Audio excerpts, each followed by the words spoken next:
My brother has been working on trying to get a tomato garden going. Tomato garden? Yeah, in our like little like patio area. So we bought like an elevated like planter from Ace Hardware and is currently trying to grow tomatoes in it. He has like a tomato cage and everything. My grandma's done that before on her deck. It works pretty well if you know what you're doing. I don't know if he knows what he's doing, but I'm rooting for him. There you go. Free tomatoes. Yeah, he has that, and he's been getting into bird watching recently. There you go. Those are two healthy habits. Yeah, they are very healthy habits, and I'm very proud of him. Yeah. Good for you. But hello, everyone. Welcome back to Clio Talk. My name is Matt. I'm RC. And we have some Kansas City-centric, particularly on the Kansas side, stuff to focus on today. So yesterday, around mid-afternoon, there was a shootout at a Quick Trip on 87th Street and I-35 in Lenexa. There was also a Parks Department truck that was full of catfish to go restock a pond, dropping catfish on the same street. Yeah. So there was a man threatening suicide, and they had to get snipers in. And right next to the street is just street full of catfish. And I've really enjoyed the catfish story. Just another beautiful spring day in Kansas City. I also really like people's conspiracy theories on how the fish got there. Yeah, this is going to be slightly a reading Reddit episode because they're pretty funny. Such as this one guy who has a theory that it might be a water spout, but otherwise, it could be teleportation, or maybe they fell from the sky like that one time in 1873. Where it rained frogs, yeah. So it could have rained fish. But in 1873, they thought it was a tornado or another land-based storm, apparently. But another comment there is like, dude, it's pretty clear they just fell off a truck. Like they're in the road. But, yeah, it's just very rare that Kansas City has two very wacky things. One less wacky than the other, which is a man committing suicide in his car in an armed standoff outside of a Quick Trip. Yeah, that one's a bit more depressing. But the catfish in the street is hilarious. And if it had happened at literally any other place at any other time, the catfish would have been a headline story. Yeah. Just like Catfish and Road. But yeah, that's our big update is catfish and shootout on 87th Street in Lenexa. It's a clean 3-minute episode. There we go. Yeah. Other than that, have you seen that Kansas City wants to become a sanctuary city for trans people? I saw something about that. So, for those who don't know, the state of Missouri is attempting to commit trans genocide, which is bad, support trans people. But Kansas City is one of the large cities in Missouri that's able to at least attempt to protect them in any way, shape, or form. So they're trying to become a LGBTQ sanctuary city. And we have an article from the Associated Press. Officials in Missouri's largest city are moving to declare it a sanctuary for people seeking or providing gender-affirming care, defying state officials who are intent on banning it for minors and restricting it for adults. A Kansas City Council committee approved such resolution Wednesday. The full control will now consider it Thursday. The full council will now consider it Thursday. The council members acted as the Republican-controlled Missouri legislature gave final approval on a bill banning gender-affirming care for transgender minors and sending it to the GOP Governor Mike Parson, who is expected to sign it into law. At least 16 other states have enacted laws restricting or banning such care for minors. The resolution also comes as a judge considers a proposed emergency rule from Republican State Attorney General Andrew Bailey, which would require adults and children to undergo more than a year of therapy and fulfill other requirements before they could receive gender-affirming treatment. This is a quote, open quote, "This resolution is an entrance into a conversation that shows a commitment where trans people's presence in Kansas City is valued," end quote. Marquette Jensen, a transgender woman and founder of Transformations KC, a nonprofit that advocates for trans women of color, told the council committee, open quote, "It would minimize the legal violence towards trans people in assessing gender-affirming care," end quote. The resolution, approved by the Transportation Infrastructure and Operations Committee after being proposed by LGBTQ advocates, says the city will not prosecute or fine any person or organization that seeks, provides, receives, or helps someone receiving gender-affirming care, such as puberty blockers, hormones, or surgery. It also says that if the state passes a law or resolution that imposes criminal or civil punishments, fines, or professional sanctions in such cases, personnel in Missouri's largest city will make enforcing those requirements, quote, their lowest priority. During the committee's debate, council members agreed that Kansas City should be welcoming, but Councilmember Heather Hall questioned whether the issue was a, quote, city conversation, adding, quote, this is getting us out of our lane. Councilmember Melissa Robinson had questions about how being a sanctuary city would play out and worried about the, quote, damage that comes back to the city from the state. But she backed the resolution after saying, quote, I do believe in good trouble, and this might just be one of those lines of good trouble. Kansas City's proposal is coming from a Democratic-leaning city in a state with a Republican governor and GOP-controlled legislature. In Texas, the state capital of Austin declared last year that it should be considered a sanctuary for transgender youth and their families, and Harris County, home to Houston, declared that it wouldn't pursue cases against parents over gender-affirming care. California, Minnesota, and Washington have declared themselves sanctuary states for gender-affirming care, as have the cities of Chicago, Minneapolis, Minnesota, and West Hollywood, California. Republican state lawmakers across the U.S. who have attacked gender-affirming care as part of a larger effort to roll back LGBTQ plus rights argue that they're protecting children from decisions they may later regret. But gender-affirming care for minors has been available in the United States for more than a decade and is endorsed by major medical associations. The resolution also says city personnel will not arrest or detain anyone sought by another jurisdiction for seeking gender-affirming care, respond to requests for information from other jurisdictions, or collect any civil penalties in such cases. Supporters noted that Kansas City's police force is controlled by a state-appointed board of police commissioners, and any possible criminal charges in gender-affirming cases would be filed by the county prosecutor rather than city prosecutors, both of which could make enforcing the resolution problematic. And that is extremely annoying because that basically hampers this is by John Hanna from the Associated Press. That basically hampers any attempt to really do a sanctuary city, even though that's a shame. Kansas City should be a sanctuary city. It should be a sanctuary city for all LGBTQ people, including trans people. Well, but it's literally just that the police not being under the control of the city is basically just, the state's way of getting back at Kansas City for not agreeing with them politically. It's just like a means of retribution. And it's just ridiculous that we can't vote for, the entire state gets to vote for who's in charge of the police and what the policies are. And basically it takes the control of Kansas City's policing and puts it in the hands of people who don't live in Kansas City or people who might even live outside of St. Louis or literally as far away from Kansas City within the state of Missouri you can get, but still they have an equal voice in the policing in Kansas City as someone who lives in Kansas City. I thought once upon a time we were a republic where, you get to vote for people to represent you at the local level and state and whatever, but now apparently we're just something else where we don't even have any say in how our government functions. And I know around election time last year, there was a ballot measure in the state of Missouri for increasing police funding for departments that had a state board of commissioners, which, funny how the only police department that has a state board of commissioners is Kansas City, but that was put up to the entire state. So obviously everyone's initial thought was, oh, well, who would live in rural Missouri was probably like, oh, yeah, I want to fund the police. Let's fund the police, which completely, didn't go to them or their rural police forces. That went straight to Kansas City, who the KCPD has not actually achieved any of its goals in, stopping murder or anything like that. They've just been a more violent organization. And it just is completely ridiculous that there's no accountability from a certain perspective.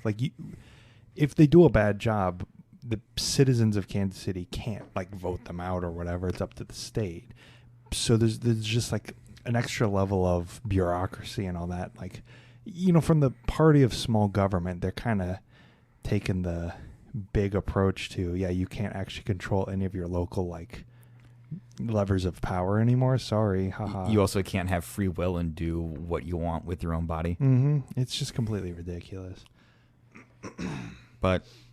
And they're also moving forward with the I-70 expansion of adding the extra lane. Yeah, which this goes back into. I think we did the episode where we briefly mentioned the Missouri River Runner. Missouri River Runner, and we mentioned the what was it, 435? No, it was the Kansas State Highway 69 expansion, Yes. Kansas, which is a similar project, which it's just not going to solve the problem it's aimed to solve. Spend a lot of money to not solve the problem and use money that could be used more efficiently elsewhere on more concrete. Man, I remember a few months ago we were like really looking up. It seemed because the airport had just opened and Missouri legalized weed, and we're just like, yeah, this is looking pretty good. And then everything just completely falls apart, and we're just like, oh my god, now they're just like, the state hates trans people and wants to basically destroy them, and also Well, and I know this all didn't come out of nowhere, but it does feel like it's kind of accelerating out of nowhere, especially with all the like weird like shooting, like the shooting we had here where kid goes to the wrong house, knocks on the door, and gets the death penalty for that. It's like that kind of stuff seems like it's like weirdly accelerating. oh yeah, we should go into that.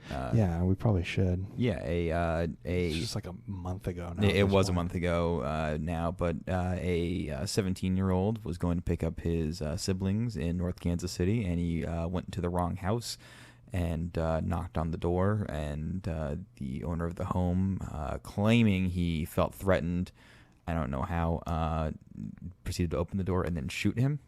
Yeah. He did live. The victim, the 17-year-old, did live, but it's just...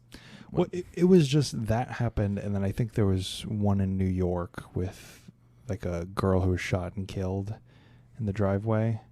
And I think that kind of overshadowed it a little bit because New York versus Kansas City, but it's still, it's just like, it feels like that's been happening more. And I don't know if it's just like a wider surge of antisocial behavior in the United States. Like, I don't know what's causing that. Yeah, and where you hate people doing what they want to do and also shooting them, because there's now I'm seeing PSAs, like public service announcements, about how to survive a shooting.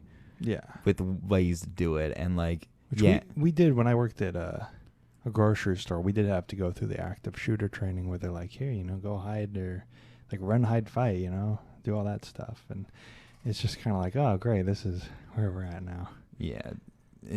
But like when you run across a like active shooter PSA on your Twitter feed, it's just like, oh my god, what it was just depressing. Yeah. But in good news, they're running high speed, 110 mile an hour from St. Louis to Chicago. Yeah. That started. Yeah. Which is good. Incremental improvement is good. Yeah. I did see on Twitter some people complaining that it's not a bullet train, or complain. It's like, I think we talked about this also already, but it's just like, you guys don't let perfect be the enemy of good. You can increase the speed from 70 to 110, and that is good, even though it's not the Acela. You don't have to force Des Moines to build a bullet train. Just having a train there would be good. Just increasing public transit in general is probably good. Better than waiting for the perfect 200 mile an hour project to come along. And sure, yeah, like, for a long trip, and it's been a while since I've done a long trip on Amtrak, but a long trip, it would make it pretty good to have a bullet train. But 110 miles an hour beats driving on the highway from St. Louis to Chicago, unless you want to commit crimes. Yeah. So, I mean... And that's just kind of the thing, is you just have to... You're not competing with planes in most of the U.S. You're not going to win, right? You can't go 400 miles an hour. You got to compete with cars. So step one is just make most of the Midwest, regional transit systems just better than driving. That's step one. This St. Louis line is the only system I think that has achieved that so far, other than like some subway systems or whatever. So we just have to do step one before we can start worrying about setting up like a Northeast corridor here. Yeah, but I mean, I would like a bullet train. It would be pretty cool. Yeah, that would be pretty cool. Doing a Shinzansen from Kansas City up to like Bismarck. I don't know why you would go from Kansas City to Bismarck, but Why wouldn't you go to South Dakota, North Dakota? that's North Dakota. I have never been to the state of North Dakota. Have you? No, I have not. I've been to Minnesota. I've been through South Dakota. South Dakota is an extremely boring state, and that's coming from someone who lives in another different boring state with, I think, more interesting politics. I don't know why there's two Dakotas. I don't know either. I don't know why we need both of them. Like, I don't think there's enough cultural difference to really justify it. Like, Kansas, Nebraska, Oklahoma, I get those. The Dakotas, it's like... Maybe it was just like, if they made it one big state, it would be harder to administer. Well, I mean, I know the actual reason, like, historically, which is pre-Civil War, they wanted to give themselves more, free staters more votes in the Senate, so they split it into two states, so there'd be 4 senators in them instead of just 2. That's the actual reason, but I don't know. They haven't really justified their existence at this point. If you had to cut a state, what state would you cut? Like in half or just in any shape? Yeah, you get one line to draw. What are you drawing? I feel like California's had it too big for too long. I think you just cut it like perfectly down the middle. So you just have 2 smaller Californias that are the exact same shape. Just one doesn't have the ocean anymore. And it's basically a desert. And one has like 90% of the population of California. Like, don't even cut it logically. Like just cut it straight down the middle. So you've just got like California 1 and California 2. And that's what you would name it, is just California 2. Maybe you do like a Croatia thing where you just kind of, like at the very north, the entire northern border is also California 2, so they technically have a port up by like Crescent City or whatever. But other than that, yeah, just California 2. My other option would be New York. Just cut it off from the upstate section. You know, that would be a pretty logical, like, if you're going to draw one line, just draw it, like, up near, like, West Point. Yeah. And then be like, all right, that's it. That's what I'm saying. I don't think that, even culturally, I don't think that they really need to be one state. But who gets to keep the New York name? I can fight over it. One will just name upstate York. Make it even more confusing. We have York and New York. I want to, if we did draw the line there, like, what would the governor of, like, the bottom part, like lower New York, be like? It would just be the mayor of New York at that. But we should just make it a city state. Like, it's not even like a full-fledged state. It's just like Athens, where it's just there's the mayor is the governor, basically. There's no actual, and the governor's mansion is still for upstate New York.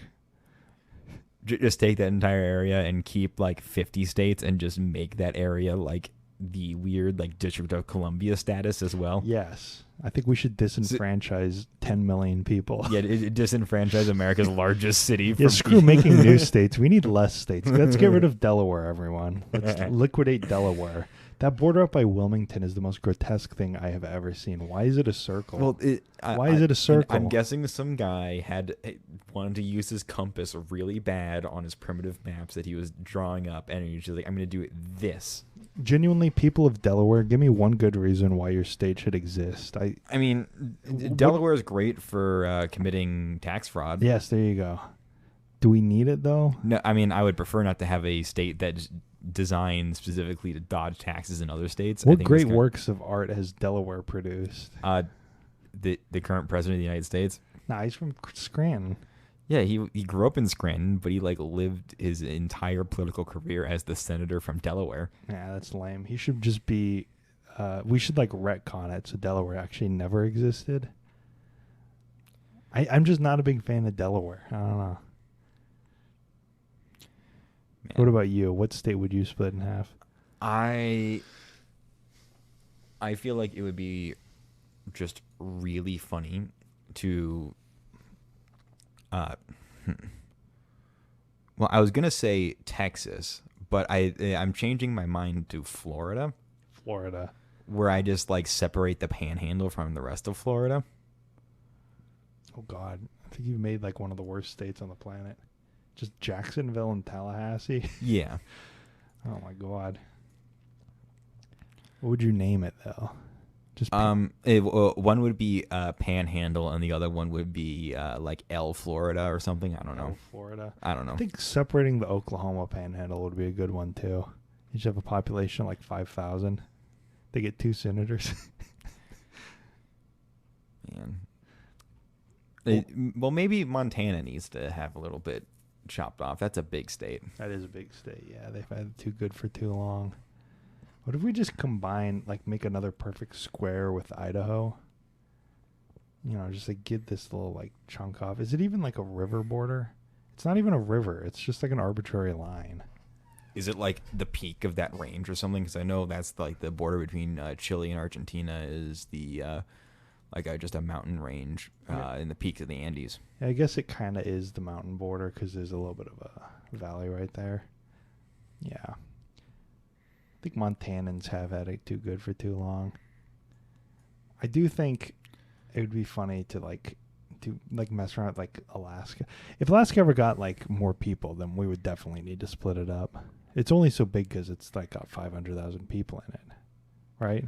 Yeah, man, I remember meeting someone from Alaska once, and she was telling us about the weird like getting payments, like the dividend fund. Yeah, but in state oil. Yeah, but like it was when people like advertise states that pay you to live there.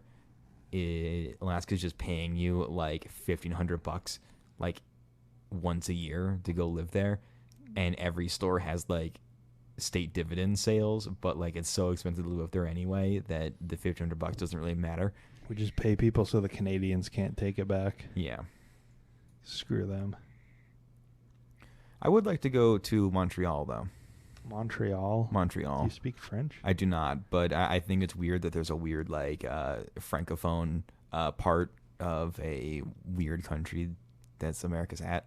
I mean, we have New Orleans. That's francophone. But is it though? I mean, it is. It's everything's like French there. But like, can you walk the streets and hear like people talking in French? I mean, I don't know. I haven't been, but I imagine not. You went to New Orleans. I don't remember the trip very well. Yeah, I went in like 2010 for like a mission trip. We stayed in the Superdome. Speaking of the Superdome, we're doing our local football team is doing a game in Frankfurt this season. Yeah, and it's only $800 for us to go to Frankfurt if you want to go watch it. But you get to fly in a 747. Yeah, Lufthansa is like one of the only ones. Lufthansa is one of the only ones that still operates the 747. I'd pay $800 for that. Yeah, and then you can go watch the Chiefs play in Frankfurt. They are playing. You saw the Dolphins? The Dolphins. That will be a good game. That's Tyreek Hill's homecoming that isn't going to be in KC. It's going to be in Germany. I will need it if I was on a flight where we're like running on such a short timeline of basically arriving, spending like a few days going to the Chiefs game, then coming back. I would need like multiple Xanax to make it through that flight. Yeah, to like sleep or yeah, because we're gonna be so jet lagged if we do it, because that's also an extremely expensive trip, and I'm not sure I have the money to pull that off. I was gonna say, we were thinking about getting e-bikes. I don't think that you can do an e-bike and also do a multi-$1,000 trip overseas just to watch a football game. Yeah, I do think that. Oh God, I just lost my train of thought. I do think I was seeing people talking about doing like NFL expansion teams in Europe, like moving the Jaguars over there and then making 3 European teams, and then giving like the U.S. another expansion team to fill the hole. Because the guy who owns the Jags is British. So. That's why they're always in like the London game. Yeah, so he doesn't have to commute. And I saw a proposal where because how would that work? Because having like the Titans or whoever fly to play there, and then they have to fly back, and it's like, okay, now this team is dead and they're playing like the Chargers who haven't had to fly to Europe. You know what the solution is, though? What? Concorde. Bringing back Concorde? Just as like an NFL servicer, sports team servicer. No jet lag. You're there in like an hour. There you go. Because you've seen Boom Aerospace is making a new Concorde with the catch of it doesn't produce sonic booms. What? How?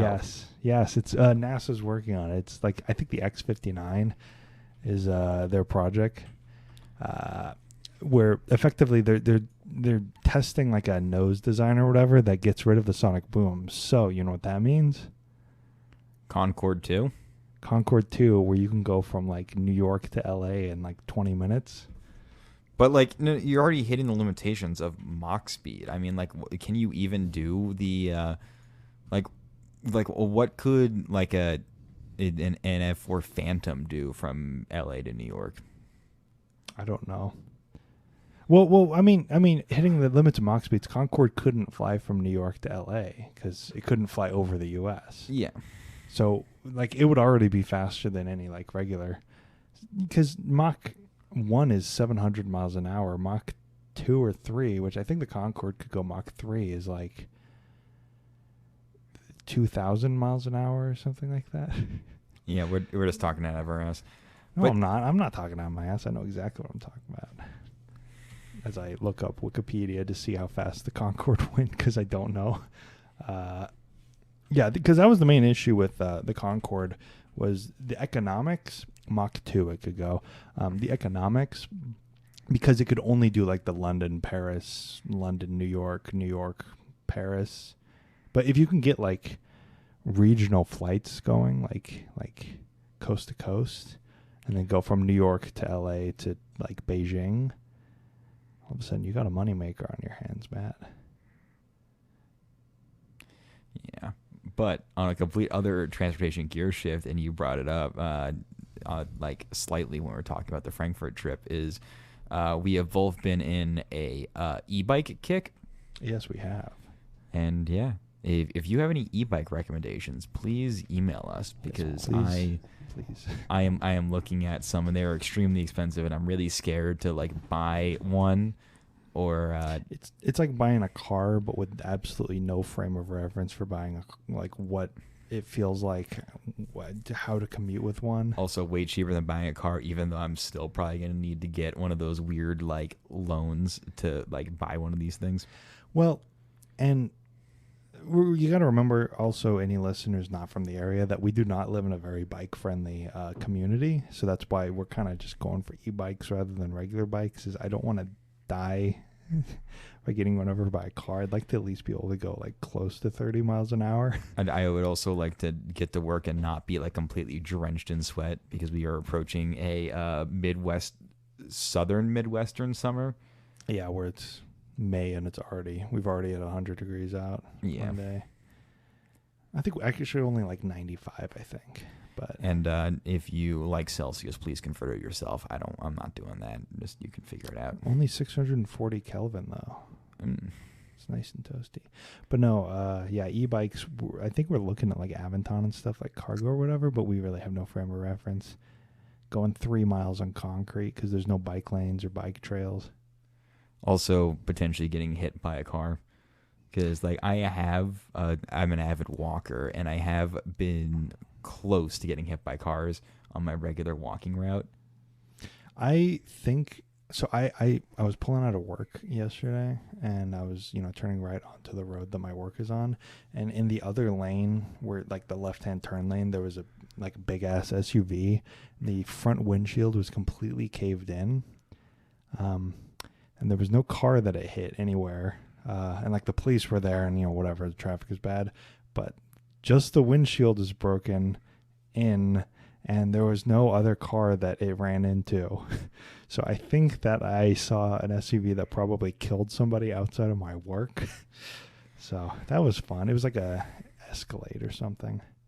That's even worse. I mean, I don't want to go into details, but I know my walk route that I like to do that's really long sometimes walks in front of your work. Yes. Oh, God. Yeah, I saw that. Yeah, the windshield might have been like not the color of a windshield too. Jesus Christ. Yeah, it was really fun, driving home, seeing that, getting that in. So invest in better pedestrian infrastructure, everyone, please. All right. Well, I think that is a wrap on this Clio talk. On that happy note. On that happy note of everybody enjoy your weekend. Of me coming to terms with that if I take my long route, I could potentially get ran over by an SUV outside of your work. Potentially. Anyway, so this has been Clio Talk. My name is Matt. And I'm RC. And you can go and follow us on Twitter at Clio History. And you can email us at cliohistorypodcast@gmail.com. We are available wherever you get podcasts. You can go ahead and leave a review or share it. That'd be awesome. We are looking into doing some other stuff with this podcast as well, with getting some information out there. And we are still working on the Space Shuttle series. If you haven't checked that out yet, please go ahead and start that.